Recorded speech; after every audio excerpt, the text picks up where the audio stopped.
mencari A. Adik-adik bisa mulai misalkan karena yang mau kita cari adalah alfa. Untuk menghitung alfa kita butuh A dulu kan ya. Maka kita coba cari cara untuk mengeliminasi informasi-informasi yang kita nggak tahu sehingga kita bisa nyatakan besaran yang ingin dicari. Jadi pertama-tama kita tentukan A. Kenapa? Karena kita butuh A. Dari hubungan alfa sama dengan A per R. Jadi kita butuh tahu dulu A ini berapa supaya kita bisa tentukan alfa. Maka adik-adik bisa mulai dari misal yang kita ketahui itu adalah M1, M2, momen inersia, R, kemudian G itu adalah tetapan. Yang kita nggak tahu itu adalah T1 dan T2. Jadi kita bisa mulai dari menghilangkan T1 dan T2. Caranya gimana? Kita tulis T1 dan T2 dalam bentuk yang melibatkan variabel-variabel yang diketahui dan variabel yang ditanya. Misal, T1 saya bisa tulis kayak begini. Kan ya? M1 dalam kurung A tambah G. Nah, adik-adik lihat T1 kita ubah menjadi M1 dikali A tambah G. A adalah besaran yang ditanya, G adalah besaran yang diketahui, M1 juga diketahui. Kemudian, ini dari persamaan 1 kan ya. Kemudian T2 bisa saya tuliskan sebagai M2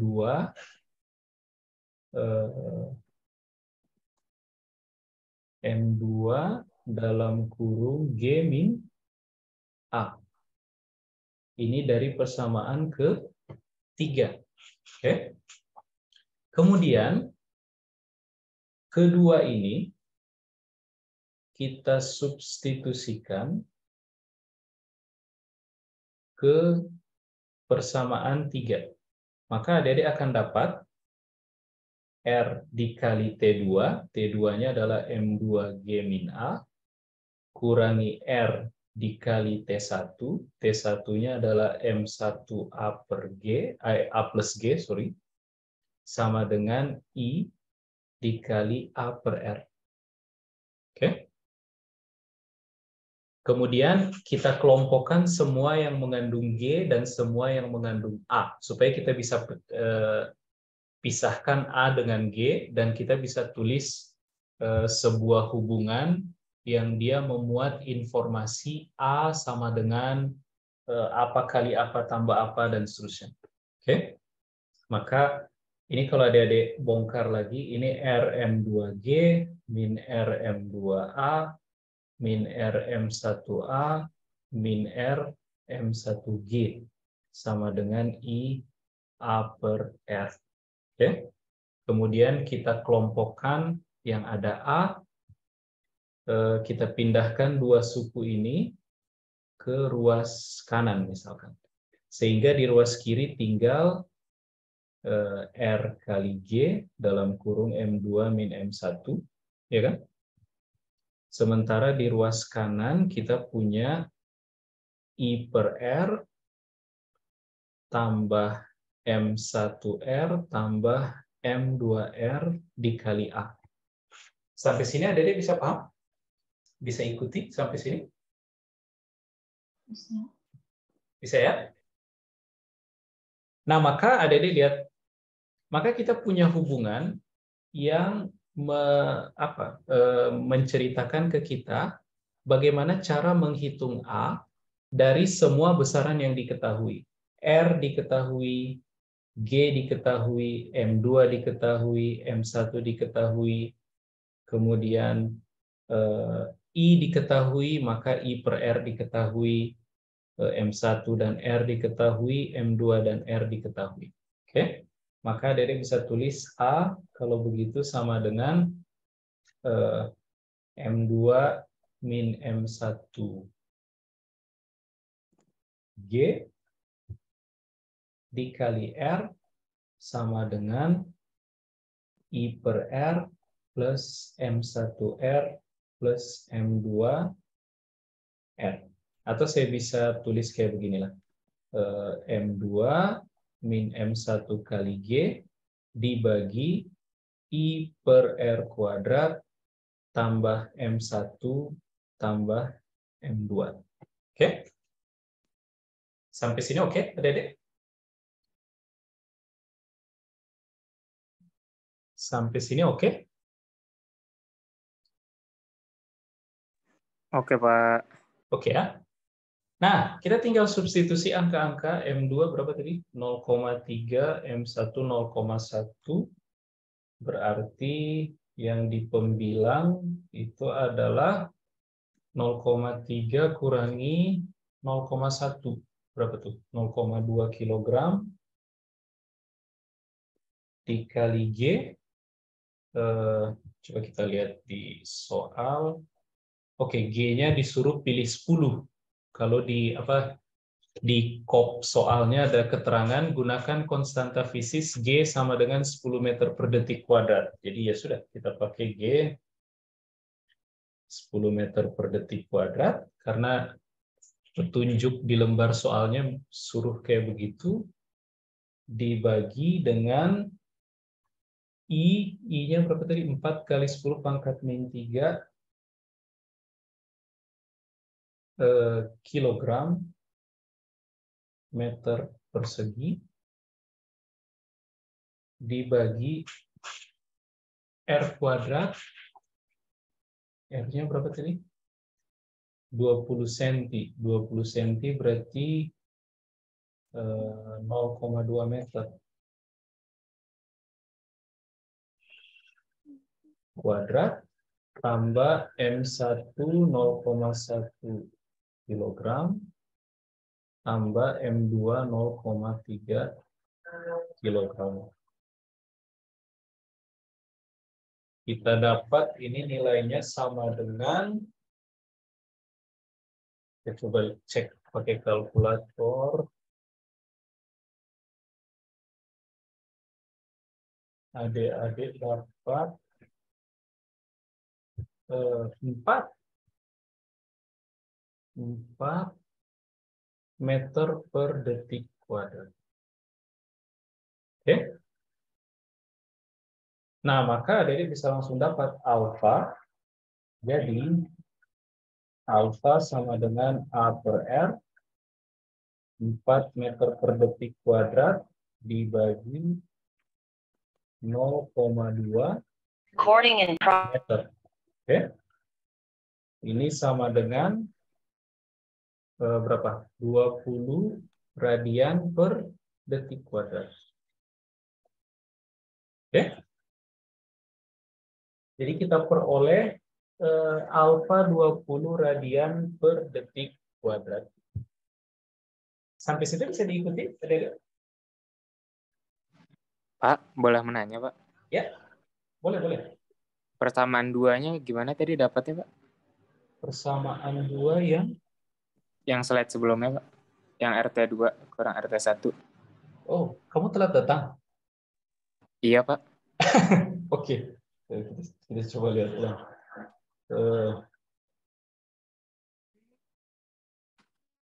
Persamaan yang kedua itu kita dapat dari hukum Newton kedua, tapi untuk gerak rotasi.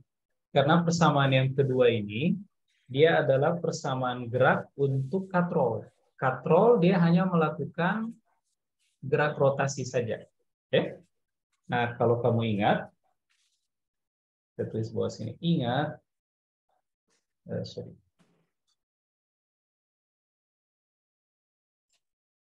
penyebab gerak rotasi adalah torsi, kan ya? Nah, torsi itu dia adalah vektor juga, dan dia diberikan oleh R cross gaya. F ini adalah gaya yang bekerja di benda yang dibuat berotasi. R adalah posisi di benda tempat F bekerja. Oke? Nah, kalau kita hitung besarnya torsi saja, ini sama dengan besarnya R dikali besarnya F dikali sin theta. Theta adalah sudut yang dibentuk antara R dengan F. Oke? Nah, tapi kalau kamu lihat di persamaan 2, di katrol, T2 dan posisi tempat dia bekerja adalah dua vektor yang sudah saling tegak lurus. Oke?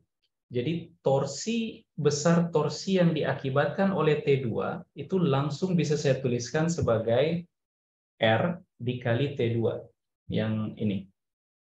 Yang ini. Oke? R dikali T2. Begitupun dengan T1. T1 juga vektor yang sudah saling tegak lurus dengan posisi tempat dia bekerja. Posisi tempat bekerjanya T1 adalah vektor yang ini, kan ya? Ini adalah R1. Dari mana mengukur R1 atau vektor posisi tempat sebuah gaya bekerja? Diukur dari mana, Pak? Diukur dari pusat rotasi atau diukur dari sumbu rotasi. Oke? Nah, pertanyaan berikutnya adalah kenapa yang RT2 dikasih positif, RT1 negatif. Nah, kalau ada dilihat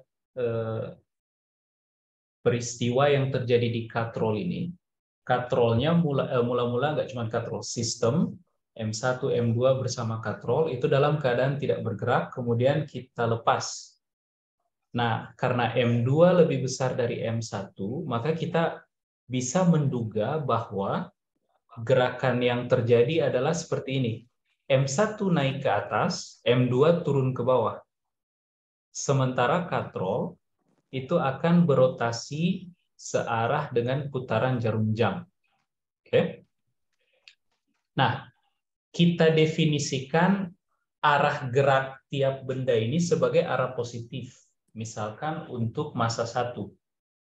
Dia bergerak ke atas. Kita definisikan atas sebagai arah positif. Oke. Kita definisikan atas sebagai arah positif. Maka kalau kita tinjau benda 1, arah dari T1 itu adalah arah positif, sementara arah dari beratnya M1 itu adalah arah negatif. Nah, kalau di katrol, karena dia berotasinya searah dengan putaran jarum jam, maka torsi yang menyebabkan putaran ke arah jarum jam itu kita sebut sebagai torsi positif. Dan torsi yang menyebabkan putaran ke arah jarum jam itu adalah RT2. Maka dia dikasih positif. RT1 lawannya kita beri negatif. Oke? Sama dengan momen inersia dikali percepatan sudut. Nah, itu kira-kira kenapa kita dapat persamaan 2 kayak begini. Oke? Oke, Pak. Terima kasih, Pak. Itu kira-kira. Nah, yang B itu tinggal kita sesuaikan, kita lakukan substitusi lah ya, dengan menyesuaikan mana yang ditanya dan mana yang diketahui. Oke? Nah, tapi ini ternyata baru alfa, Dede. Kita masih harus cari tegangan tali 1. Oke, ini saya duplikat lagi. Duplikat. Kemudian kita udah hitung alfa, jadi yang ini, bagian yang ini kita hapus saja. Kita udah nggak pakai lagi. Dan kita delete. Kemudian yang ini kita geser ke atas. Nah, oke. Nah, kita udah dapat alfa itu 20 radian per detik kuadrat, kemudian percepatan linear 4 meter per detik kuadrat. Nah, untuk menghitung T1, Adik bisa gunakan persamaan yang pertama, kan ya? Karena kita udah dapat A. Jadi T1 kita hitung melalui persamaan 1. T1 itu sama dengan M1A tambah M1G. Oke? Atau adik-adik bisa tulis M1A plus G, kira-kira. T1 kalau begitu sama dengan apa? M1 berapa tadi? 0,1 kilogram.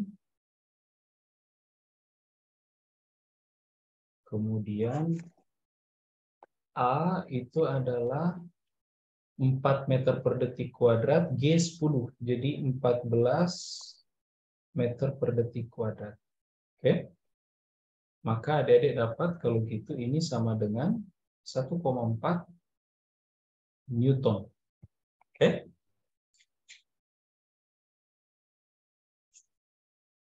Arahnya kemana? Arahnya ke atas. Oke. Jadi T1 arahnya ke atas. Oke. Gitu kira-kira. Alfa kira-kira arahnya kemana, Dede?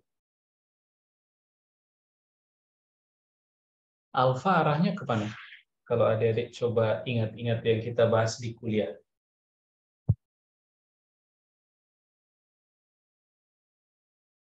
Kalau adik-adik pakai aturan tangan kanan, adik-adik pakai aturan tangan kanan,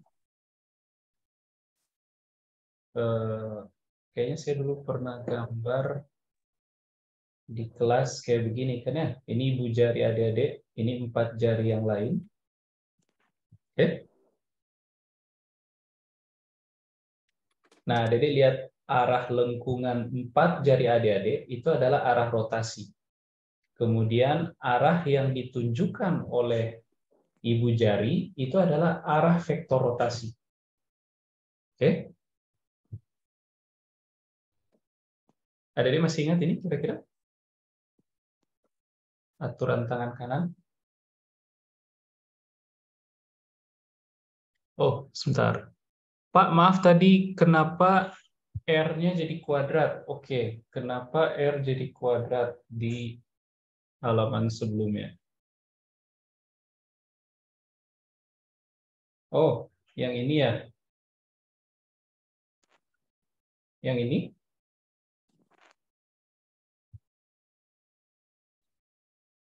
Oke, R yang itu jadi kuadrat karena ada dilihat di langkah sebelumnya kita punya R di sini kan ya. Kemudian R ini saya mau pindahkan ke penyebut. Kalau saya pindahkan dia ke penyebut, berarti saya mesti buat dia menjadi M2 min M1G dibagi R yang tadinya di pembilang, sekarang di penyebut dia jadi 1/R kan ya. Dikali dengan I per R plus M1R plus M2R. Kemudian kita kali ke dalam sini. Maka suku pertama di penyebut jadi I per R kuadrat, suku kedua jadi M1 saja, suku ketiga jadi M2. Oke? Bisa dipahami sampai situ?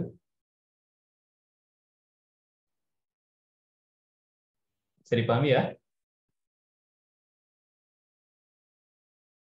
Nah, kembali ke yang tadi.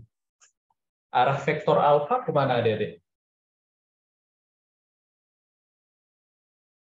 R di M1 kenapa bisa hilang? Oke, sebentar. Kita balik ke yang tadi.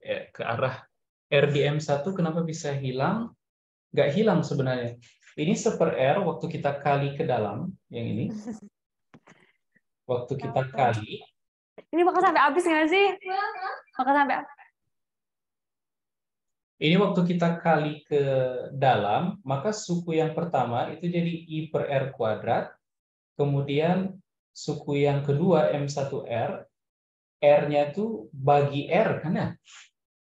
Sehingga tinggal M1. M2 juga sama, bagi R. Jadi tinggal M2. Gitu kira-kira. Oke? Nah, dari situ asal usulnya.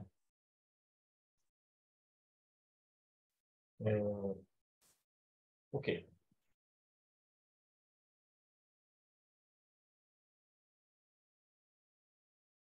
Nah, kembali ke yang tadi adik-adik. Mana tadi? Nah, ini. Arah vektor alfa kemana? Walaupun kita menyebutkan bahwa rotasi dari si katrol itu searah putaran jarum jam, tapi searah putaran jarum jam itu sebenarnya sense sehari-hari kita. Tapi kalau di bahasa matematikanya, arah vektornya sendiri itu adalah arah yang mengikuti kaidah tangan kanan. Jadi kalau adik-adik gunakan kaidah tangan kanan, terus adik-adik lihat katrol ini, dia berotasinya searah putaran jarum jam. Berarti adik-adik bikin 4 jari tangan kanan adik-adik supaya melengkung mengikuti putaran searah jarum jam, maka arah vektor alfa itu ditunjukkan oleh arah ibu jari. Nah, arah ibu jari masuk ke dalam bidang, kan ya? Jadi alfa ini arahnya masuk ke dalam bidang. Masuk ke bidang. Ini arah dari vektor alfa. Oke? Adik-adik bisa paham sampai situ?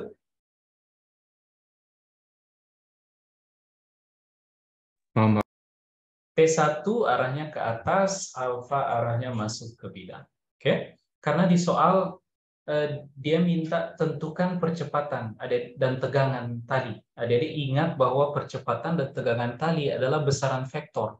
Jadi selain besarnya, adik-adik mesti tuliskan arahnya kemana. Karena mereka besaran vektor. Kecuali kalau di soal dia minta tentukan besar percepatan sudut katrol dan besar tegangan tali, T1. Nah itu baru adik-adik nggak perlu informasi arah. Tapi dia cuma bilang tentukan percepatan sudut katrol dan tegangan tali. Nah dua besaran itu adik-adik tahu mereka besaran vektor. Jadi mesti berikan informasi arahnya. Oke?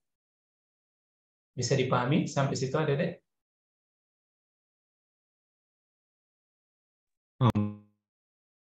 Bisa dipahami sampai situ?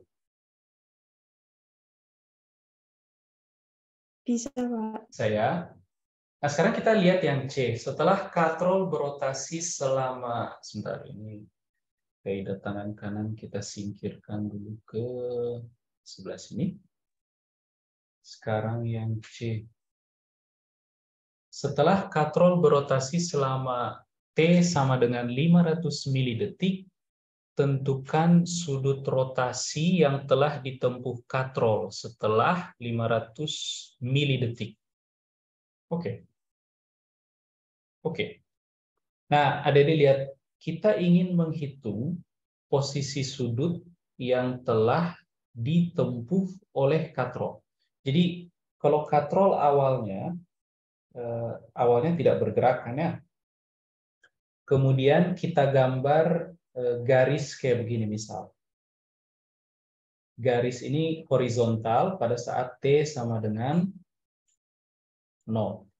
Maka begitu kita lepaskan sistem yang tadi, katrol kemudian mulai berotasi.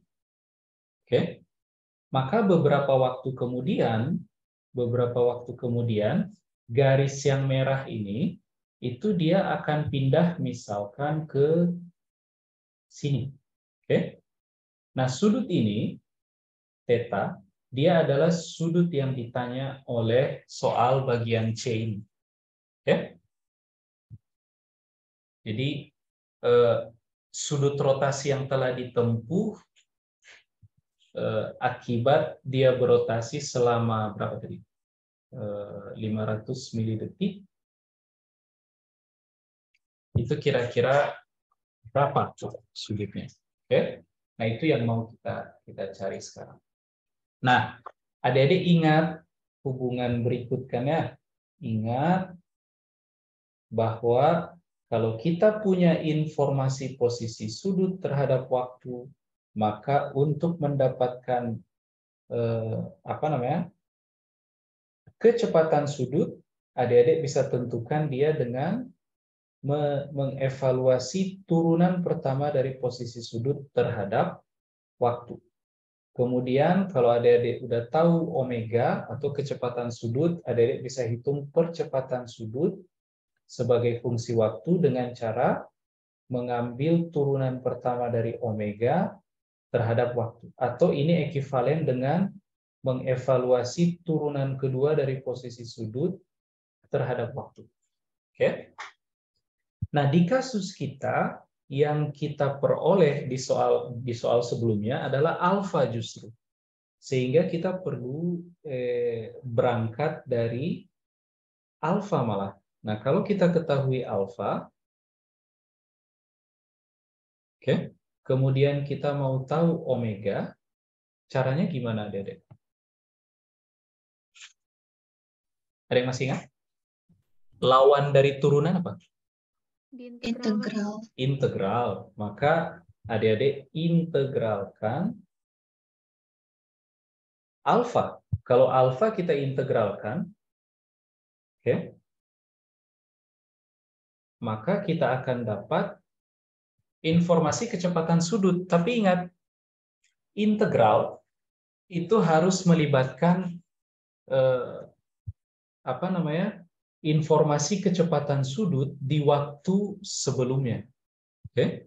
Paling gampang di waktu awal, di T0. Oke? Jadi integral ini kita lakukan dari T sama dengan 0 hingga T tertentu yang kita inginkan. Oke? Pak, kenapa mesti ada tambahan konstanta? Jadi ingatkan ya, kalau kita punya fungsi misal f(x) sama dengan sebuah konstanta kali x plus c. Ini kalau kita turunkan terhadap x, adik-adik dapat m saja kan ya? Nah, kalau kita integralkan kembali, maka kita akan dapat f sama dengan m dikali x plus sebuah konstanta. Oke, jadi mesti ditambah sebuah konstanta lagi. Nah, sama, integral ini juga harus ada tambahan konstanta. Dan konstanta ini adalah nilai kecepatan sudut di waktu sebelumnya. Oke? Nah, kalau adik-adik udah dapat kecepatan sudut, gimana caranya mendapatkan posisi sudut? Kira-kira? Adik-adik integralkan kecepatan sudut terhadap waktu, tapi kita perlu informasi posisi di waktu sebelumnya. Oke? Ini dari T sama dengan 0 sampai T tertentu. Waktu sebelumnya itu tidak harus di T sama dengan 0. Adik-adik bisa pilih di T berapapun. Asal kalau adik-adik mau menentukan kecepatan sudut misalkan di T sama dengan 5 detik, maka waktu sebelumnya harus waktu yang nilainya kurang dari 5. Boleh 4, boleh 3, boleh 2, 1,5, 2,3, dan seterusnya. Oke? Jadi kita ingin memprediksi yang terjadi di waktu berikutnya berdasarkan informasi kejadian sebelum waktu tersebut. Gitu kira-kira. Oke? Jadi ini, supaya Dede ingat, 2 ini tidak harus dipilih di 0 detik. Adik-adik boleh pilih dimanapun. Jadi adik-adik bisa kasih nama ini T0, T awal, atau T di waktu sebelumnya. Tidak harus disama dengan 0. Yang jelas T0 harus kurang dari T yang adik-adik inginkan. Oke? Sampai situ bisa dipahami? Sampai situ bisa dipahami adik-adik? Saya. Nah, sekarang adik-adik lihat percepatan yang kita peroleh itu adalah percepatan konstan kan ya? Bukan fungsi waktu lagi. Sehingga di kasus kita, di kasus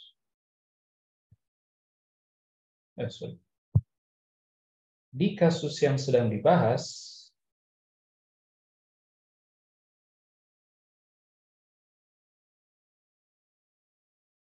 alfa ini konstan. Nilainya berapa tadi? 20. 20 radian per detik kuadrat. Maka adik-adik lihat, mudah menentukan omega kan ya. Omega di waktu berikutnya itu sama dengan omega di waktu sebelumnya. Nah, waktu sebelumnya yang kita ketahui dari soal adalah saat T sama dengan 0. Saat T sama dengan 0, sistem tidak bergerak. Berarti omega yang kita akan gunakan sebagai tambahan konstanta ini adalah omega ketika T sama dengan 0. Dan nilai omega saat T sama dengan 0 juga 0. Sehingga adik-adik tulis ini sebagai 0 tambah integral alfa dt. Tapi karena alfa konstan, alfa adik-adik bisa keluarkan dari integral. Oke? Sehingga yang tersisa tinggal apa? Alfa kali apa kira-kira? Alfa kali T min 0 kan ya? Atau alfa T saja. Nah, setelah adik-adik dapat omega, untuk mendapatkan theta sebagai fungsi waktu, adik-adik tinggal integralkan lagi omega ini. Omega adalah alfa T, jadi kita akan integralkan alfa T terhadap waktu dari 0 sampai waktu tertentu yang kita pengen. Nah, di soal data yang tersedia itu adalah ke kondisi dari sistem di T sama dengan 0, sehingga kita akan ambil posisi katrol di T sama dengan 0. Nah, kita bisa asumsikan bahwa pada saat T sama dengan 0, katrol tidak bergerak, garis yang merah ini, itu dia di T sama dengan 0 derajat. Oke, kita bisa pilih kayak begitu. Jadi ini 0 saja. Tambah integral alfa T dt. Sama dengan alfa lagi-lagi adalah konstanta, jadi adik-adik bisa keluarkan dia dari integral. Kemudian yang kita integralkan cuma T terhadap T. Hasilnya apa tuh?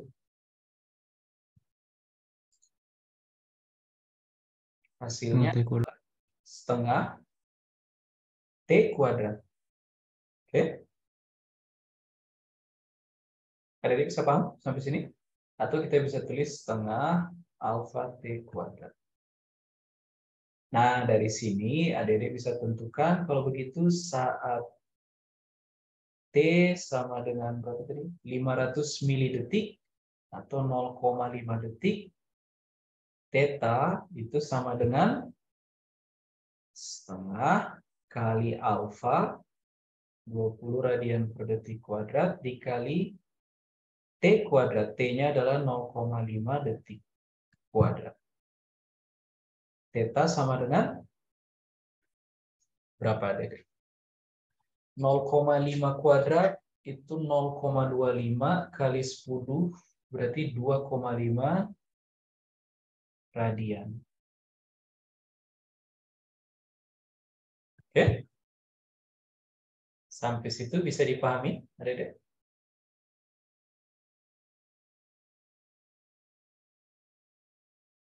Sampai situ bisa dipahami?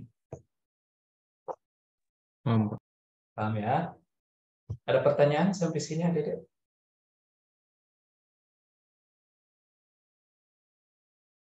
Ada pertanyaan sampai sini?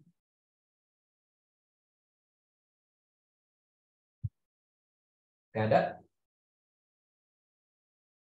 Pak, maaf tadi setengah dapat dari mana? Oke, setengah dapat dari mana? Adik-adik lihat. Cuma itu loh. Dari dasar muncul banyak pertanyaan.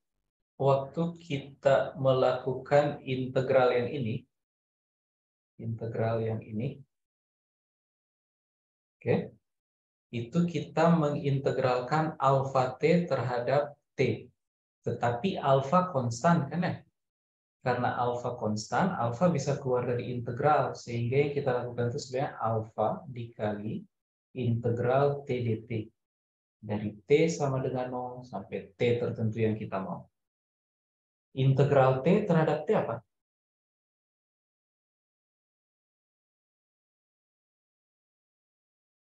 Setengah T kuadrat kan ya? Sehingga ini hasilnya adalah alfa dikali setengah T kuadrat, kemudian substitusikan batas-batas dari 0 sampai T. Jadi adik-adik dapat alfa kali setengah T kuadrat. Sampai situ bisa dipahami? Itu kenapa ada muncul setengah di situ. Setengah itu dari integral. Integral T terhadap T. Hasilnya adalah setengah T kuadrat. Oke? Ada pertanyaan lagi? Ada pertanyaan lagi?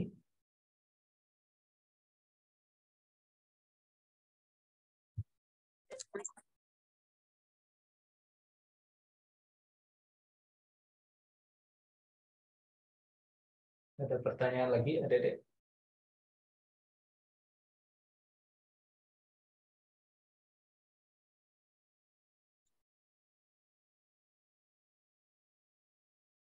Nah, kalau enggak, nah itu, ini soal nomor 1. Kita coba soal nomor 2. Soal nomor 2, nah yang ini. Gambar di samping menunjukkan kurva tegangan terhadap regangan untuk kawat berbentuk silinder. Oke, jadi ada kawat, adik-adik. Kalau adik-adik zoom, bentuk kawatnya itu silinder kayak begini. Jadi logam, tapi silinder. Panjang mula-mula 150 cm. Jadi panjang awalnya kita kasih nama L0 itu adalah 150 cm atau 0,15 meter. 1,5 meter.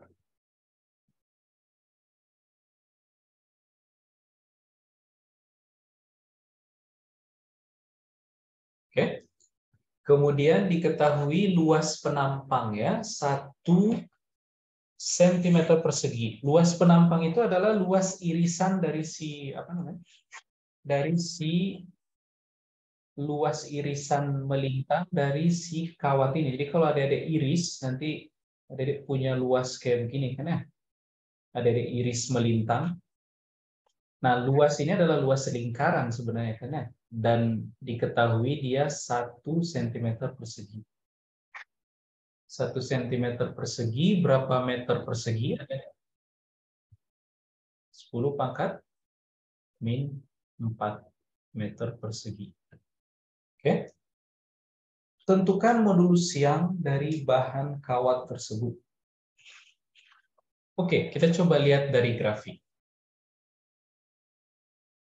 Saya pernah jelaskan ke adik-adik di kelas, kalau kita melakukan percobaan terhadap sebuah sampel bahan bentuknya silinder, kemudian kita tarik dari 2 arah kayak begini, pakai gaya F sama besar tapi berlawanan arah.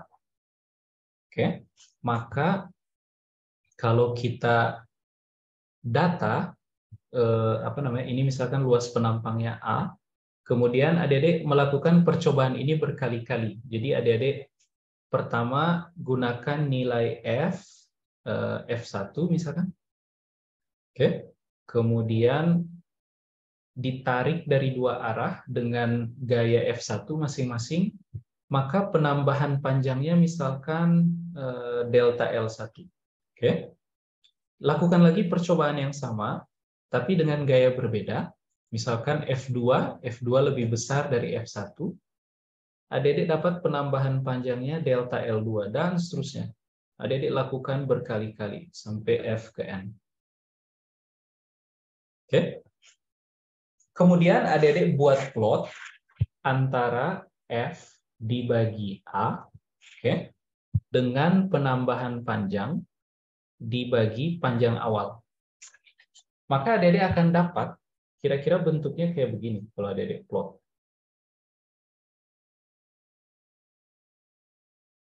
Oke, kalau kita hubungkan pakai garis, kira-kira begini deh.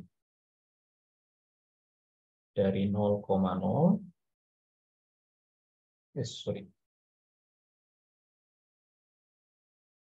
Nah, kayak begini kira-kira. Nah, F per A ini, itu yang kita sebut atau kita kenal sebagai tegangan.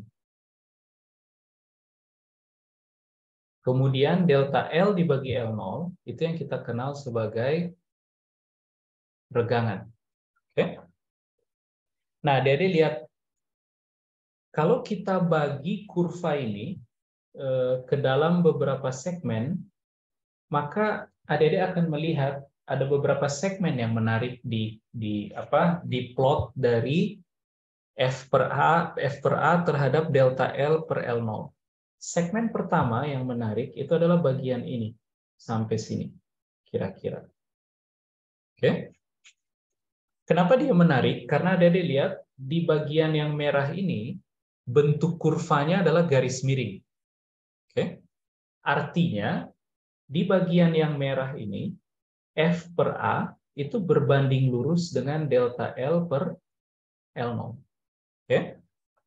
Nah, bagian sisanya yang warna biru, itu F per A tidak berbanding lurus dengan delta L per L0 karena kurvanya lengkung-lengkung. Oke?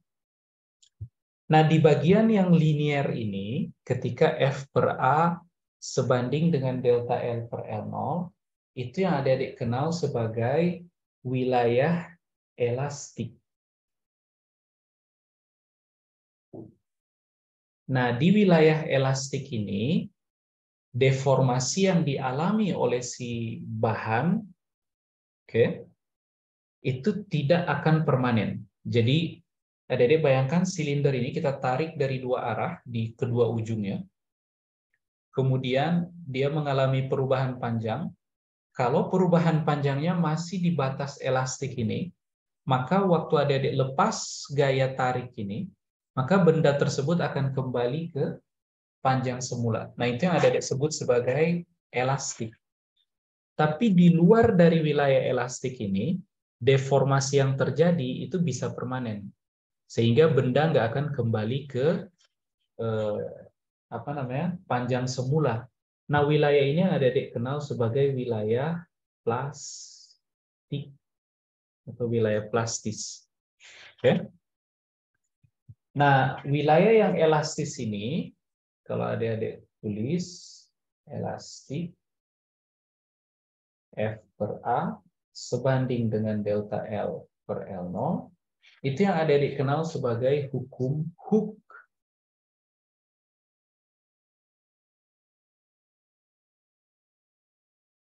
Oke, hukum Hooke. Nah, konstanta kesebandingan dari F per A dengan delta L per L0 itu yang adik-adik kenal sebagai modulus Young. Simbolnya apa ya? Kayaknya di beberapa buku ada yang pakai E, ada yang pakai gamma, ada yang pakai Y, pakai gamma aja lah. Oke, ini namanya modulus Young. Oke, modulus Young.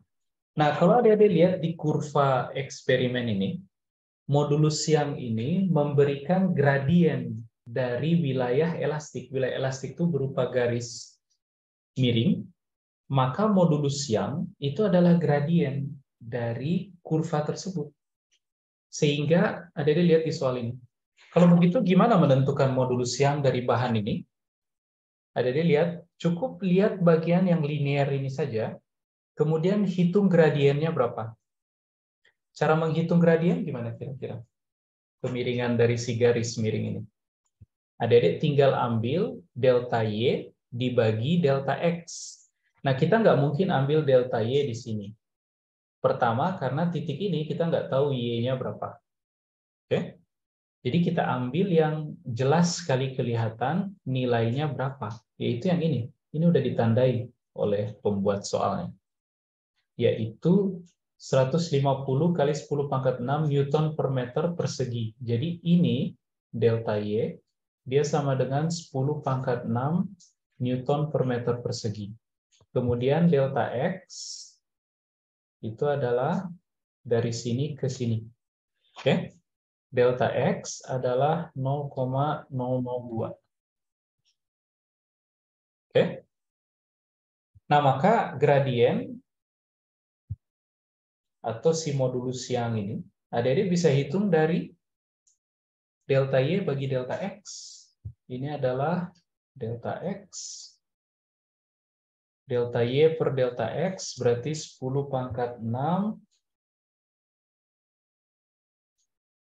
Newton per meter persegi dibagi 0,002. 2 kali 10 pangkat min 3. Oke. Hasilnya berapa ini, Dede? Pak mau tanya, untuk delta Y-nya nggak ada 150-nya, Pak. Kenapa? Di delta Y-nya nggak ada yang 150 kali 10 pangkat 6-nya, Pak. Iya, Oh. Pak, di grafiknya ada 150. Oh Itu iya, delta oh Y-nya iya, bukan. sorry, betul, 150, sorry. Iya, 150 kali 10 pangkat 6. Betul. Sorry, ini berarti 150 kali 10 pangkat 6 Newton per meter persegi. Iya, betul. Ini juga 150 kali 10 pangkat 6. Jelek banget 5 saya. 150 kali 10 pangkat 6 Newton per meter persegi. Oke. Sehingga adik-adik dapat berapa tuh? 150 bagi 2, 75 kali 10 pangkat 9 berarti 7,5 kali 10 pangkat 10 Newton per meter persegi. Oke. Nah, ini adalah modulus yang dari benda tersebut. Sampai situ bisa dipahami, Adik-adik? Oh iya, bentar.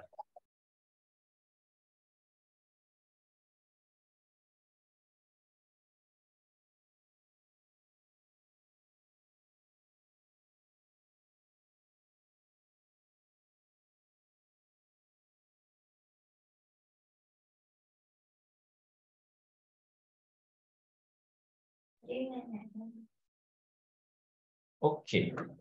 7,5 kali 10 pangkat 10. Sampai sini ada pertanyaan dulu, Adik-adik? Sampai sini ada pertanyaan? Nggak ada? Oke. Kita coba lihat bagian B. Ini baru bagian A. Jika kawat tersebut disambung dengan kawat aluminium yang panjangnya 70 cm, tapi luas penampang sama, kita masih punya space ya? Oh, masih punya. Kemudian digantung suatu beban dengan massa 10 kg. Tentukanlah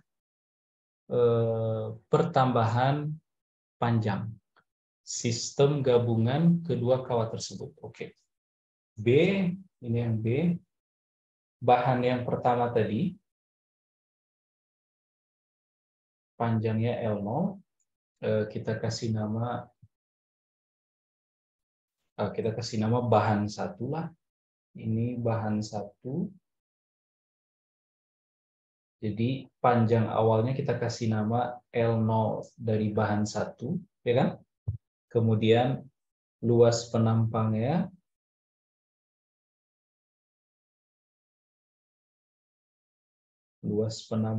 kita kasih nama A bahan 1.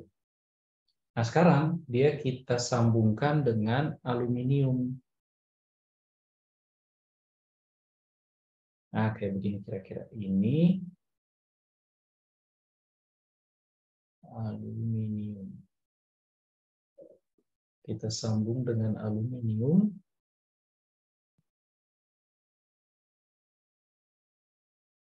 Yang panjangnya 70 cm. Kita tulis saja sekalian. Ini 1,5 meter. Kemudian A1 10 pangkat min 4 meter persegi. Nah, kalau si aluminium luas penampangnya sama tapi panjangnya beda. Yang ini L0 aluminium itu sama dengan berapa tadi? 70 cm berarti 0,7 meter. Kemudian luas penampangnya A dari aluminium itu sama 10⁻⁴ meter persegi. Nah, adik gunakan kawat hasil sambungan dua bahan ini, adik gunakan untuk menggantung beban dengan massa 10 kg. Oke. Jadi kalau adik-adik gambar kedua bahan ini, kita zoom out, maka ini kawat bahan pertama, ini kawat bahan kedua. Kemudian ini ada beban. Oke. Beban ini massanya 10 kg. 10 kg. Ada digunakan untuk menggantung beban. Oke. Dari sini ke sini 1,5 meter, dari sini ke sini 0,7 meter. Oke. Nah, adik-adik lihat M itu karena dia di bawah pengaruh percepatan gravitasi, maka ada gaya berat, ada gaya gravitasi bekerja di benda ini. Oke. Dan dia besarnya adalah, kita bisa tulis kayak beginilah. Besar dari si gaya gravitasi yang bekerja di beban ini adalah M kali G. 10 kg dikali 10 meter per detik kuadrat. Jadi 100 Newton. Oke. Sampai situ adik-adik bisa paham? Nah, adik-adik lihat. Beban ini gara-gara tersambung dengan aluminium, maka dia akan mengakibatkan aluminium, ini kalau adik-adik lihat aluminiumnya saja, aluminiumnya itu akan mengalami regangan karena di bagian sini dia ditarik dengan gaya sebesar 100 Newton. Oke. Dia ditarik dengan gaya sebesar 100 Newton. Maka dia akan mengalami perubahan panjang. Oke. Nah, perubahan panjang untuk aluminium, delta L untuk aluminium, itu kita bisa hitung. Oke. Dari hukum Hooke ini. Oke. Dari sini saya bisa tulis delta L atau perubahan panjang itu sama dengan L0 dikali F dibagi gamma kali A, kan ya? Ya enggak? Maka saya bisa tulis ini sebagai apa tadi?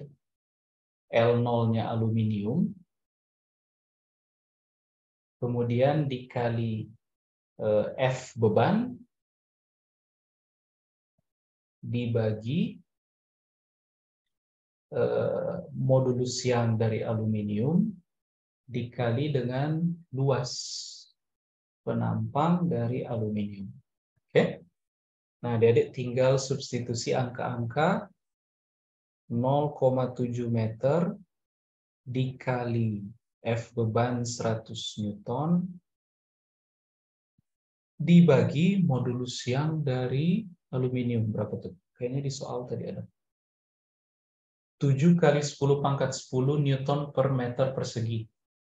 7 kali 10⁻10 Newton per meter persegi. Oh ya, mereka pilih angkanya mudah dihitung. Nggak perlu pakai kalkulator kayaknya ini soal ujian 2019. Kemudian dikali luas penampang. Luas penampang 10⁻⁴ meter persegi. Maka adik-adik dapat ini berapa? Kira-kira. Di pembilang ada 7, di penyebut ada 7. Tadi dapat luas penampangnya gimana, Pak? Oke, luas penampangnya diketahui di soal. Jadi kita nggak hitung sebenarnya. Dia diketahui di soal ini. 1 cm persegi. Itu untuk bahan. Untuk aluminium ini 1 cm persegi. 1 cm persegi itu 10⁻⁴ meter persegi. Oke? Jadi kita peroleh dia dari soal, diketahui di soal. Nah, kalau begitu adik-adik peroleh delta L untuk aluminium itu adalah 0,7 bagi 7, 0,1, 10 pangkat min 5. Ya enggak? 10 pangkat min 5 meter. Jadi dia berubahnya 10 mikrometer lah kira-kira. Kecil sekali dia berubah. Nah, dengan cara yang sama, adik-adik bisa hitung perubahan yang dialami oleh si bahan yang pertama, bahan 1. Delta L dari bahan 1. Delta L dari bahan 1 itu sama dengan L awal dari bahan 1 dikali F beban. F bebannya sama-sama 100 Newton nggak, Pak? Sama. Sebentar, 180 Newton. 180 yang mana? Ini ada yang tanya, Pak, itu sepertinya 180 Newtonnya terlewat. Mana 180 Newton ya? Oh enggak, ini 100 adik-adik. Ini 100, ini 0 ini. Ini 0. Oke, enggak terlalu bagus 0 saya. Coba hapus. Ini 100. Oke, 100 Newton. Nah, F beban untuk bahan 1 gimana, Pak? Kalau adik-adik sambung aluminium dengan si bahan 1, kemudian aluminium kita tarik dengan gaya 100 Newton, maka karena ada kontak antara aluminium dengan bahan, bahan juga akan merasakan dia ditarik tapi oleh aluminium, bukan oleh beban secara langsung. Karena yang kontak dengan beban itu adalah aluminium. Jadi aluminium akan merasakan beban 100 Newton, aluminiumnya sendiri akan menarik si bahan 1, oke, dengan gaya yang besarnya sama dengan si beban, yaitu 100 Newton juga. Sehingga F beban untuk bahan 1 juga 100 Newton. Nah, ini kita bagi dengan modulus yang dari bahan 1 dikali luas penampang dari bahan 1. Nah, ini sama dengan 1,5 meter dikali 100 Newton dibagi, ini modulus yang tadi berapa? 7,5 kali 10 pangkat 10 di soal A. 7,5 kali 10 pangkat 10. 7,5 kali 10 pangkat 10 Newton per meter persegi dikali luas penampang bahan 1. Luas penampang bahan 1 juga 10 pangkat min 4 meter persegi. Sama dengan berapa ini adik-adik?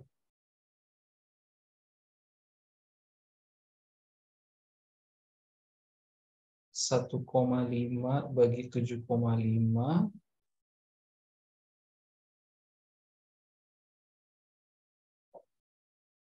kita dapat 1,5 kalau kali 10, 15 bagi 7,5, 2 kali 10 pangkat min 5. 2 kali 10 pangkat min 5 meter. Oke. Nah, ini perubahan panjang masing-masing bahan. Berarti perubahan panjang total dari gabungan kawat hasil gabungan kedua bahan ini, delta L kawat gabungan, atau kita kasih nama sistem, itu sama dengan delta LA ditambah delta L1 sama dengan 3. kali 10 pangkat min 5 meter. Oke? Gitu kira-kira. Sampai situ bisa dipahami? Ada deh? Pak, Ya, grafiknya berarti berpengaruhnya cuma buat yang A, Pak. Yang B nggak dipakai, Pak. enggak kita pakai. Yang ya, grafik yang diberikan cuman kita gunakan untuk menentukan modulus yang dari bahan yang tidak diketahui namanya itu. Oke? Gitu kira-kira. Kalau yang aluminium udah diketahui soalnya modulus yangnya. Di soal udah dikasih tahu 7 kali 10 pangkat 10 Newton per meter persegi.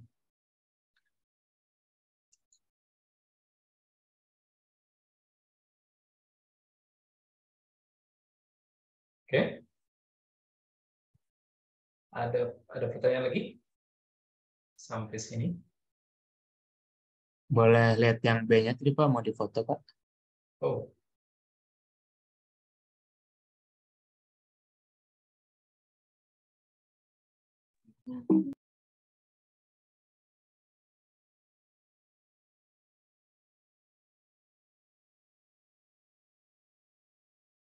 Sudah, Pak. Terima kasih, Pak. Oke, sama-sama. Ada pertanyaan lagi? Kalau enggak, kita lihat nomor berikut. Nomor berikut, nomor 3, yang ini. Nah, oke, tentang gelombang. Suatu gelombang menjalar pada tali dinyatakan dengan fungsi Y bergantung X dan T sama dengan 0,05 sin 2,5X plus 125 T. Oke. Tentukan arah getaran dan arah rambat gelombang tersebut. Oke. Nah, adik-adik lihat ini. Kita coba perhatikan fungsi gelombang yang diketahui ini. Y bergantung X dan T sama dengan 0,05 sin 2,5X plus 125T. Oke. Nah, kita udah pernah belajar di kelas gelombang pada tali itu adalah gelombang transversal. Jadi ini kalau ada tali, kemudian adik-adik beri gangguan di awal kayak begini, maka adik-adik beri simpangan di awal, maka simpangan ini akan menjalar ke arah sana. Nah, arah getarannya itu tegak lurus terhadap arah jalar. Jadi ini arah penjalaran. Yang ini kita pakai warna berbeda. Yang ini adalah arah getar. Oke. Nah, makanya fungsinya ada dilihat Y bergantung X dan T. Artinya Y ini nilainya bisa berbeda di sumbu X, oke, dan bisa berbeda antara satu waktu pengamatan dan waktu pengamatan lainnya. Adik-adik bisa paham sampai situ? Sehingga kalau adik-adik tinjau di sepanjang tali, misalkan di satu titik, di sini misalkan, oke, pada saat T sama dengan 0, dia mungkin belum bergerak. Tapi begitu getaran ini, adik-adik berikan getaran naik turun, naik kemudian turun, maka nanti pada akhirnya di waktu berikutnya, ini pada saat T sama dengan 0, di waktu berikutnya, di sini mungkin si puncak lewat, kemudian lembah belum lewat. Jadi di T berikutnya, di T sama dengan T berapa? T1 misalkan, titik yang biru ini, itu dia pindah ke sini. Oke? Sementara titik lain di sepanjang tali, misalkan yang hijau, ini saat T sama dengan 0, dia kemudian pindah ke bawah saat T sama dengan T1. Jadi adik-adik lihat berapa jauh tiap titik tersimpangkan dari posisi normalnya dia, yaitu posisi horizontal, itu adalah Y ini. Jadi Y yang kita lihat di fungsi ini, dia menggambarkan simpangan vertikal dari tiap titik, dari sebuah titik di posisi X pada saat T. Oke. Sehingga kalau adik-adik ditanya, tentukan arah getaran ya sumbu Y, bisa positif atau negatif. Ya kan? Sehingga kita bisa bilang, arah getar adalah sejajar sumbu Y. Cuman ini yang bisa kita bilang, either ke positif atau negatif. Oke? Kemudian arah rambat. Nah, arah rambatnya itu bisa ke X positif, bisa ke X negatif. Tapi gimana cara kita menentukan? Menurut adik-adik, ini ke arah X positif atau ke X negatif kira-kira? Kalau lihat fungsi gelombang ini, ke arah X positif atau negatif? Negatif, Pak. Negatif, tahu dari mana? Tanda plus. Adik-adik lihat tanda ini kan ya? Ini dia positif, tanda di depan omega T, jadi yang ini adalah K, 2,5 ini. Kemudian 125 ini adalah omega. Nah, tanda di depan omega T itu adalah positif. Berarti dia merambat ke kiri. Merambat ke X negatif. Oke. Adik-adik bisa ingat, kalau lupa, adik-adik bisa ingat dari definisi gelombang. Gelombang itu kan getaran yang merambat, kan ya? Jadi, kalau adik-adik punya fungsi sinusoidal, misal. Fungsi sinusoidal kayak begini. Nah, kemudian adik-adik ingin dia merambat ke kanan, misalkan. Ini arah X. Adik-adik ingin dia merambat ke arah X positif. Bayangkan ini ada fungsi sinusoidal. Kita nyatakan dia sebagai fx. Dia sama dengan amplitude. Ini amplitudenya dia. Dikali sin atau cos, terserah adik-adik, sin kx. Oke. Kemudian kita ingin dia merambat ke kanan, misalkan. Dengan kecepatan tertentu, merambat ke kanan dengan kecepatan tertentu. Nah, adik-adik bisa ingat kayak begini. Kalau adik-adik punya, kan sebenarnya sin kx ini bentuk fungsi. Nah, kalau adik-adik punya fungsi yang lebih sederhana, misalkan fungsi ini, kalau yang ini mungkin adik-adik ingat dengan baik. Ini fx sama dengan x kuadrat. Oke? Nah, kalau saya minta adik-adik, tolong geser kurva ini sejauh A ke kanan. Kurvanya jadi kayak begini, kan ya? Ya enggak? Tapi sekarang, fungsinya menjadi apa kira-kira?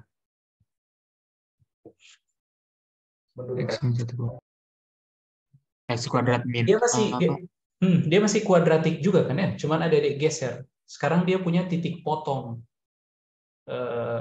dengan sumbu Y di X sama dengan 0 dan titik potong ini di Y yang positif. Kira-kira berapa? Jadi kayak apa fungsinya menurut adik? X kuadrat min A, Pak. X kuadrat min A, masa? X min A kuadrat, Pak. harusnya ini kan ya, X min A kuadrat. Ya nggak? Coba Dedek, kalau Dedek bongkar ini jadi X kuadrat min 2AX plus A kuadrat kan ya? Nah, Dedek lihat titik yang ini. Titik yang ini itu kalau Y sama dengan 0, oke? Y sama dengan 0 itu di X sama dengan A, ya kan? Adik-adik coba cek di sini. Kalau kita substitusikan A, kita mesti dapat 0. X kuadrat min 2AX plus A kuadrat. Kalau X sama dengan A, maka adik-adik lihat Fx sama dengan A. X kuadrat berarti jadi A kuadrat kan ya? Min 2AX jadi min 2A kuadrat plus A kuadrat. Berapa ini adik-adik? 0 kan ya? Betul kan ya? Cocok kalau X sama dengan A, maka F sama dengan 0. Kemudian kalau X sama dengan 0, nilai Y berapa adik-adik? Atau nilai F? Tertentu kan ya? Mesti Y positif. Y positif, sehingga kalau kita coba substitusi X sama dengan 0, maka adik-adik dapat 0 kuadrat min 2 kali A kali 0, ya kan? Plus A kuadrat. Adik-adik dapat berapa? A kuadrat, ya kan? Dan ini bilangan yang positif, jadi cocok. Sehingga kalau kita geser ke kanan sebesar A, itu fx-nya berubah menjadi x min A kuadrat. Oke? Kalau adik-adik geser ke kiri, saya minta adik-adik geser ke kiri si kurva kuadratik ini sejauh A, berarti nanti dia pindah ke min A, kurvanya jadi yang ini kan ya? Fungsinya diberikan oleh apa? Lawannya kan ya? X plus A kuadrat, Pak. Oke. Nah, sekarang adik-adik bayangkan kurva X kuadrat ini kita pindahkan dengan kecepatan, misal kita pindahkan dengan kecepatan V. Oke. Berarti berapa jauh dia berpindah ke kanan itu diberikan oleh si A ini. Itu dia diberikan oleh V kali waktu yang udah dia tempuh. Ya enggak? Dengan demikian saya bisa tulis Fx kalau kurva kuadratiknya kita pindahkan ke kanan dengan kecepatan V, dia akan diberikan oleh X min V kali T kuadrat. Kalau mau dia ke kiri, bergerak ke kiri dengan kecepatan V, maka fungsinya menjadi Fx sama dengan X plus Vt kuadrat. Nah, hal yang sama Dede bisa lakukan untuk sin. Kalau sinnya mau kita pindahkan ke kanan dengan kecepatan V, maka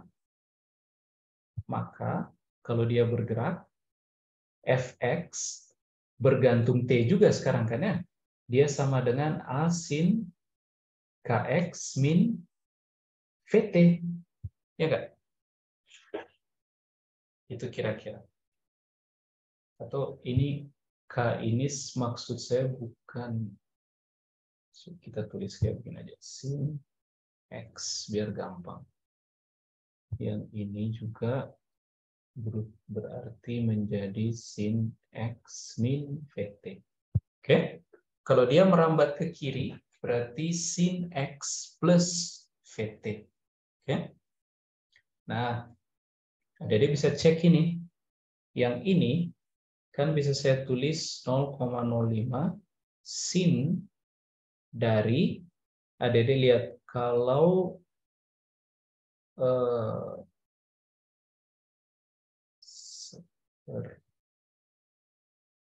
K-nya saya keluarkan, maka saya punya 2,5 ini saya keluarkan.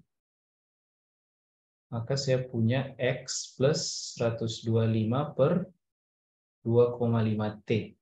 Ya enggak? Nah, 125 adalah omega, 2,5 adalah K. Jadi ini sebenarnya cepat rambat. Kecepatan dari si gelombang merambat ke arah tertentu. Arahnya kemana? Plus yang ini kan ya. Nah, kalau adik-adik ingat tadi, kalau kita geser kurva ke kiri, tandanya positif di depan si VT kan ya. Jadi adik-adik bisa bilang kalau begitu arah rambat adalah ke X negatif. Ya enggak? Dengan melihat tanda di depan suku omega T. Oke? Gitu kira-kira. Kemudian, itu yang A. Arah getar dan arah rambat. Kemudian berikutnya, kita diminta menentukan jika terdapat gelombang lain dengan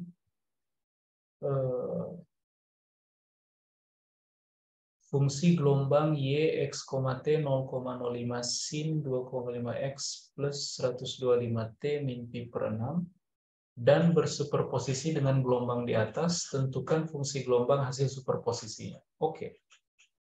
Kalau kita kasih nama yang ini Y1, kemudian yang ini Y2, maka dari bisa tulis kayak begini kan ya. Y superposisi itu sama dengan Y1 tambah Y2. Y1-nya adalah 0,05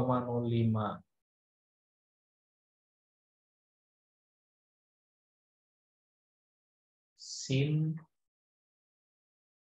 2,5 X plus 125 T ditambah Y2. Y2 itu oke, cuman beda ada min pi per 6.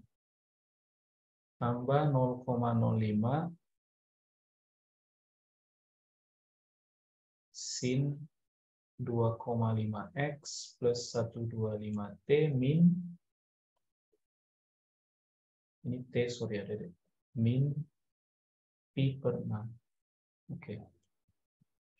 Nah, jadi lihat, kita menjumlahkan dua fungsi sinusoidal yang amplitudonya sama, sehingga ini saya bisa tulis Y superposisi itu sama dengan 0,05 dalam kurung sin 2,5 X plus 125 T plus sin 2,5 X plus 125 T min pi per 6. Ya kan? Nah, adik-adik cuma butuh mengingat identitas penjumlahan dua fungsi sin. Caranya gimana kira-kira? Ini saya duplikat dulu. Oke.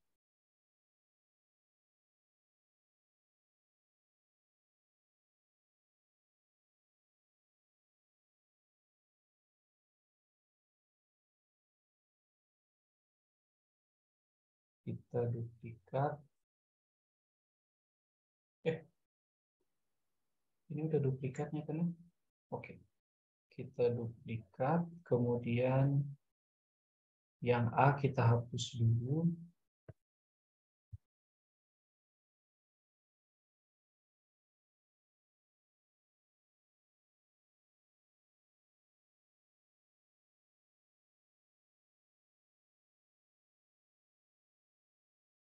Ini juga sepertinya kita nggak butuhkan lagi. Kemudian yang ini kita pindahkan ke atas. Nah. Oke. Nah, kalau ada ingat sin tambah sin, formulanya apa ya? Coba kita telusuri lagi. Ingat, sin alfa tambah beta sama dengan Sin alfa plus beta per 2. sin alfa cos beta plus sin beta cos alfa. Ya enggak? Kemudian sin alfa min beta itu sama dengan sin alfa cos beta min sin beta cos alfa. Betul nggak? Kalau saya butuh sin tambah sin, ini saya jumlahkan sehingga saya punya sin alfa tambah beta plus sin alfa min beta sama dengan apa, Dede? 2 sin alfa 2 sin alfa kali cos beta. Ya nggak? Sampai sini Adik bisa ikuti? Sampai sini bisa diikuti? Bisa, Pak. Saya. Nah, saya bikin permisalan kayak gini, Adik. Misal, bikin permisalan. Misal, U sama dengan alfa tambah beta, kemudian V sama dengan alfa min beta. Karena yang kita butuh sin sesuatu tambah sin sesuatu, kan ya? Bukan sin sesuatu tambah sesuatu, kemudian dijumlahkan lagi dengan sin alfa min beta. Kita bikin jadi satu-satu suku saja. Kalau begitu, dari dua hubungan ini, Adik bisa tahu nggak alfa itu sama dengan apanya U dan V kira-kira?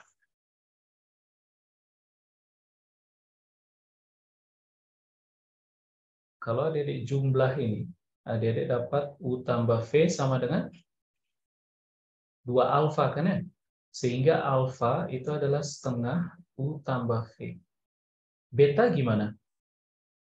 Kalau beta, yang ini, Adik kurangkan. Sehingga Adik dapat U min V sama dengan 2 beta. Ya enggak? Jadi beta setengah U min V. Oke? Sampai situ Adik bisa paham? Sampai situ bisa dipahami? Paham. Sehingga saya bisa tulis, kalau begitu,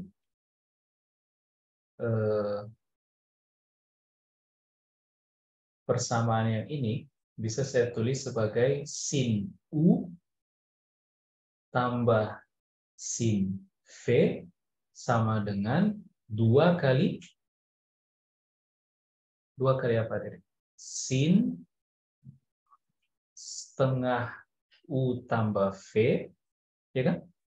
Dikali cos setengah U min V. Betul nggak? Kemudian, adik-adik misalkan ini sebagai U, ini misalkan sebagai V. Ya enggak? Maka Y superposisi, atau ini saya copy, biar kita selalu lihat dia.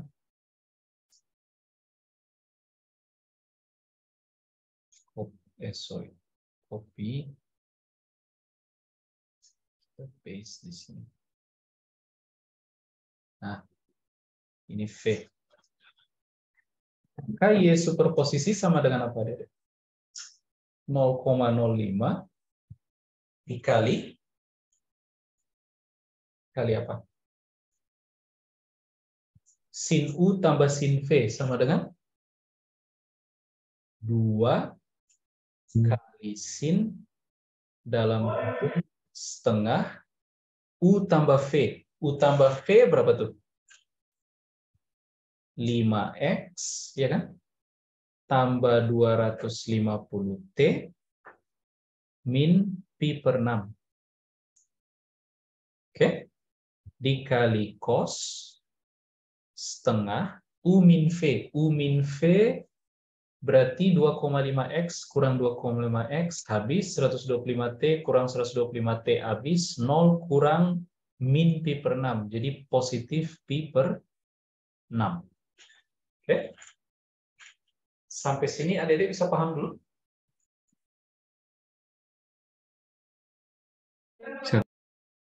Bisa? Oh, sebentar. Pak, jadi arah getar sejajar sumbu X? Bukan, arah getar itu sejajar sumbu Y, adik-adik. Arah getarnya sejajar sumbu Y. Yang sejajar sumbu X itu arah rambat. Oke? Arah rambat. Adik-adik bayangkan tali, adik-adik apa namanya?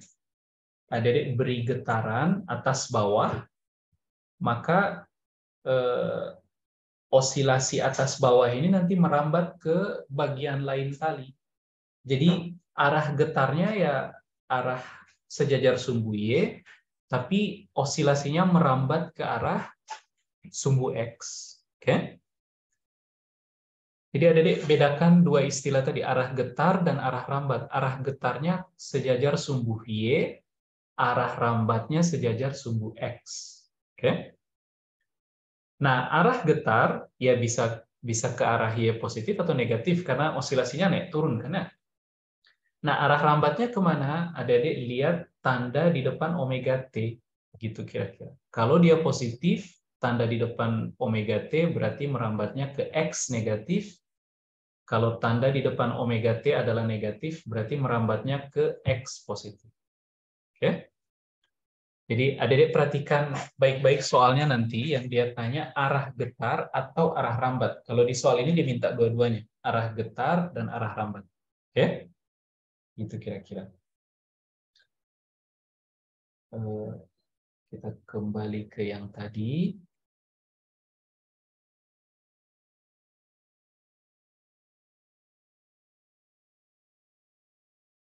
Nah, sampai sini oke nggak, Dede? Kira-kira. Penjumlahan dua suku sin. Jadinya 2 sin cos. Sampai sini oke? Kalau Dedek lupa, Dedek bisa mulai dari yang ini. Supaya nggak lupa. Kalau lupa tapi. Mungkin ingatan Dedek lebih tajam dari saya, jadi hubungan yang terakhir ini Dedek mungkin bisa langsung ingat kali ya. Yang ini. Oke? Tapi kalau lupa, Dedek turunkan lagi aja. Sampai sini oke? Kira-kira? Sampai sini oke, Dedek? Oke, Pak. Oke, A. Nah, oke, kita sederhanakan lagi. Berarti ini 0,05 kali 2 berapa? 0,1 kan ya? 0,1 kali sin berapa tuh? Kita kalikan setengah yang ini ke semua suku di dalam kurung kan ya? Jadi adik-adik dapat yang pertama adalah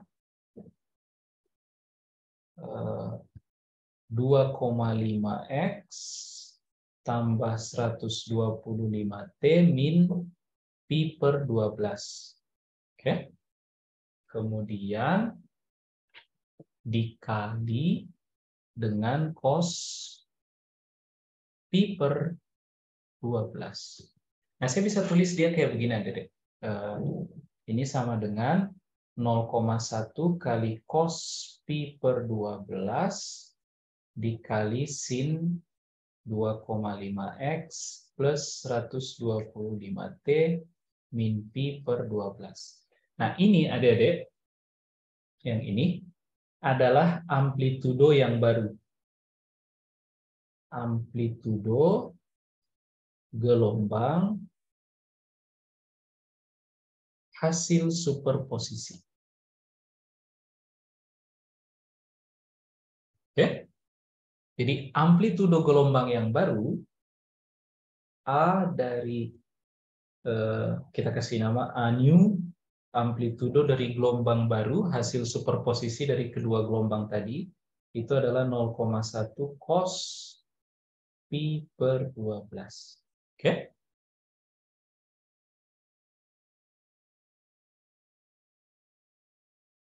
Nah, yang ditanya apa ya? Saya lupa. Tentukan fungsi gelombang hasil superposisi. Oke. Oke, ini adalah fungsi gelombang hasil superposisi. Kita kasih nama Y superposisi. Dia fungsi dari X dan T. Nah, yang ini dia.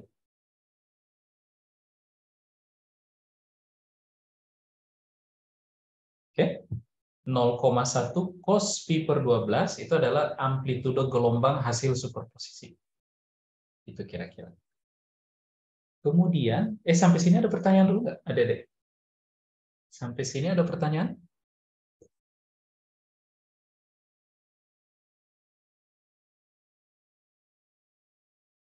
Sampai sini ada pertanyaan? Oke, kalau belum kita lanjutkan ke C.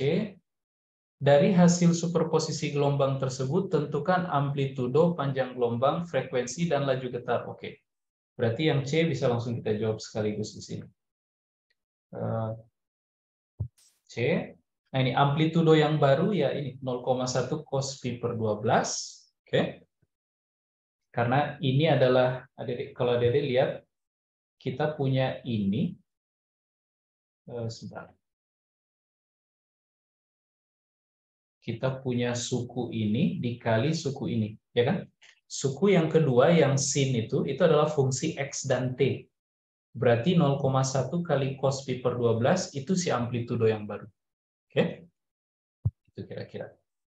Nah, amplitudo yang baru 0,1 cos pi per 12. Satuannya adalah meter. Satuannya diberitahukan ya. Ya, X dan Y dalam meter.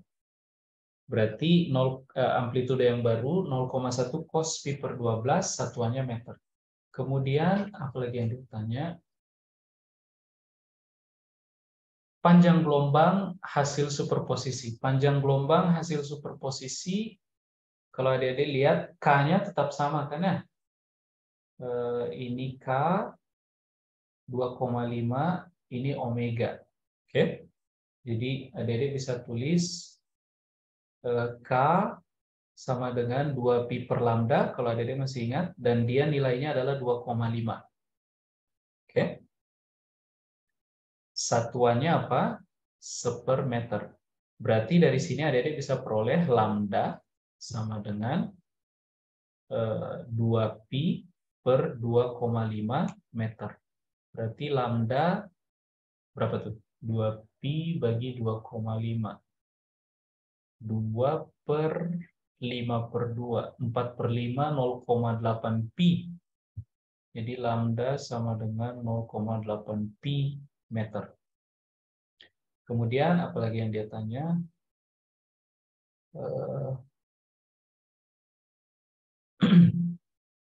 Frekuensi, oke. Frekuensi. Frekuensi F, adik-adik bisa peroleh dari omega. Omega itu sama dengan 2 pi kali frekuensi, ya kan? Nilainya adalah 125 radian per detik. Nah, dari sini adik-adik bisa dapat F sama dengan 125 per 2 pi. Berapa itu? 125 per 2 itu 62,5. Berarti 62,5 per pi hertz. Oke? Atau per detik. Kemudian yang terakhir, laju getar. Oke, laju getar, adik-adik lihat. Ini gelombang transversal, kan ya? Jadi dia bergetar naik turun. Oke? Bergetar naik turun. Jadi tiap titik di gelombang, untuk gelombang transversal, misalkan adik-adik gambarkan satu titik di sini misalkan. Oke? Maka titik ini bergerak naik turun aja. Oke? Maka untuk mendapatkan kecepatan gerak naik turun, kecepatan gerak naik turun itu V ke arah Y. Jadi kita turunkan saja fungsi gelombang hasil superposisi ini terhadap waktu. Jadi V ke arah Y, atau kita buka page baru lah ya. Sudah nggak muat. Ini saya duplikat.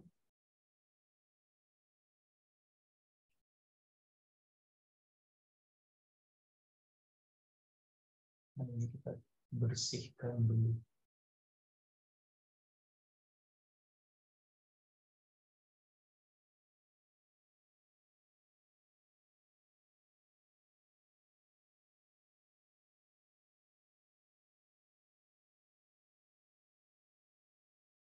Hapus ini. Kemudian yang ini kita pindahkan ke atas. Ada yang kepotong.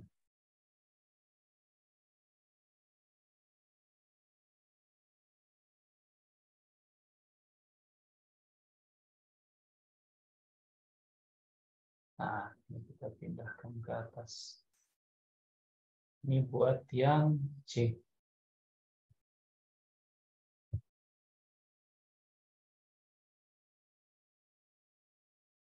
Oke. Nah, V, kalau adik-adik lihat, V getar, itu adalah kecepatan naik turunnya si tali di tiap bagian. Jadi, karena posisi naik turunnya adalah Y ini, maka kita tinggal turunkan Y terhadap waktu. Jadi, do Y, do T. Pak, apa ini simbol do? Do ini turunan, tapi karena fungsinya bergantung pada dua variabel, yaitu X dan T, sementara kita cuma mau turunkan terhadap T saja, maka adik-adik pakai simbol D ini, simbol do ini. Simbol ini artinya turunan parsial. Oke? Karena Y kita bergantung pada dua variabel X dan T, tapi kita cuma mau turunkan terhadap T saja. Jadi X dianggap konstan. Maka kita kasih tahu kalau kita akan menurunkan Y terhadap T saja. Nah, simbolnya pakai do ini. Jadi nggak pakai D yang biasa. Oke? Nah, yang kita turunkan adalah Y superposisi tadi. Sama dengan 0,1 cos pi per 12. Kemudian adik-adik turunkan terhadap T saja. Yang lainnya dianggap konstan. Berarti sin 2,5x plus 125T min pi per 12. Turunkan terhadap T, adik-adik dapat 125 kali apa adik-adik?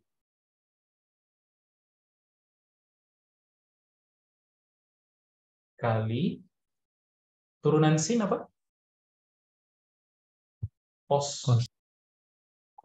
2,5x plus 125T min pi per 12. Oke. Nah, yang ini adik-adik satuannya meter kan ya? Unitnya meter. Yang ini unitnya apa kira-kira? 125 ini dia datang dari sini kan ya? Karena kita turunkan terhadap T, jadi pengali di depan T harus jadi pengali di depan cos. Nah, pengali di depan T itu adalah omega. Omega itu unitnya adalah radian per detik. Sehingga kalau ada kali unit meter dikali radian per detik, hasilnya adalah meter per detik. Jadi yang ini, satu paket ini, satuannya adalah meter per detik. Oke? Jadi adik-adik dapat V getar, itu sama dengan 0,1 kali 125, berarti 12,5 cos pi per 12 kali cos 2,5x plus 125T min pi per 12. Dan ini satuannya adalah meter per detik. Nah, kalau begitu, adik-adik lihat. Kalau suku yang ada cuman cos ini saja, maka V getar ini akan bervariasi dari nilai maksimum berapa dan nilai minimum berapa kira-kira, adik-adik. Variasi dari cos itu di rentang berapa?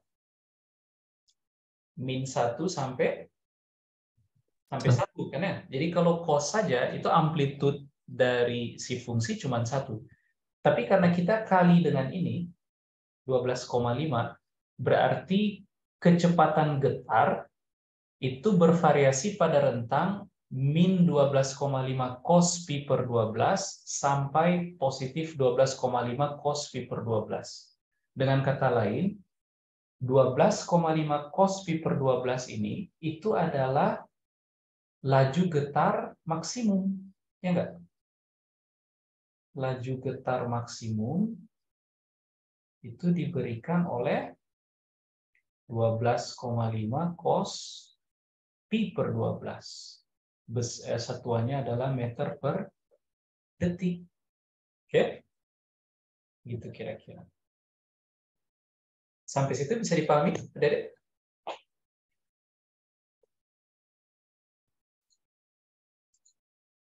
Sampai situ bisa dipahami? Apalagi? Oh iya, oke, cuma sampai situ C. Sampai sini bisa dipahami, Adik-adik? Bisa. Bisa? Ada pertanyaan?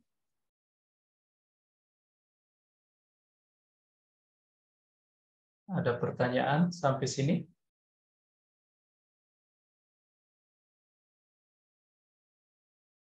Ada pertanyaan?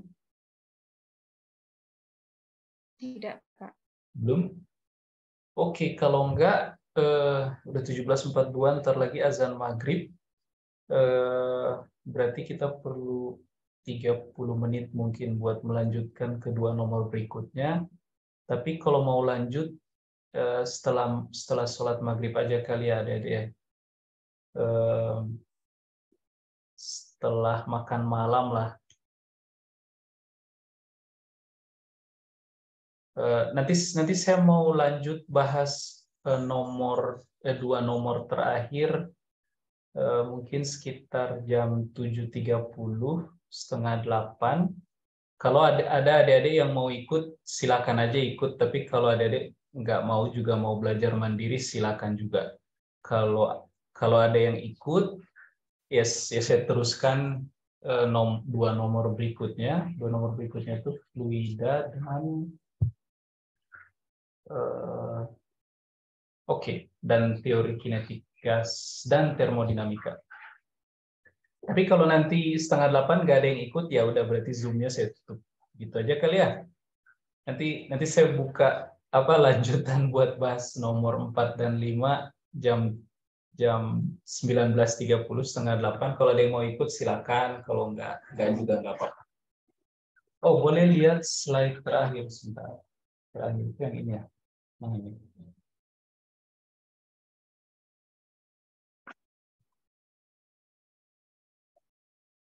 Link Zoom-nya masih sama kan ya Pak? Masih. Nanti kita pakai link yang ini lagi. Maaf Pak, filenya di-share nggak? Oke, nanti saya share. Nanti saya convert ke PDF. Ini bisa ini export as PDF. Nanti saya kirim ke Dede. Oke, kalau gitu kita cukupkan sampai sini, kita break dulu, nanti kita lanjut jam 19.30. Kalau ada yang mau ikut, silakan ikut, linknya masih sama, link Zoom-nya masih sama. Kalau adik-adik mau belajar mandiri atau mau melakukan yang lain juga silakan, terserah adik-adik. Oke? Nah itu mungkin adik-adik, terima kasih atas perhatiannya. Saya tutup sampai sini, nanti saya buka lagi Zoom meeting-nya jam 19.30 dengan link yang sama. Oke? Terima kasih. Assalamualaikum warahmatullahi wabarakatuh. Selamat sore, selamat melanjutkan ke kegiatan berikutnya. Terima kasih, Pak. Terima kasih, Pak. Ya, Pak. Assalamualaikum. Izin live. Terima kasih.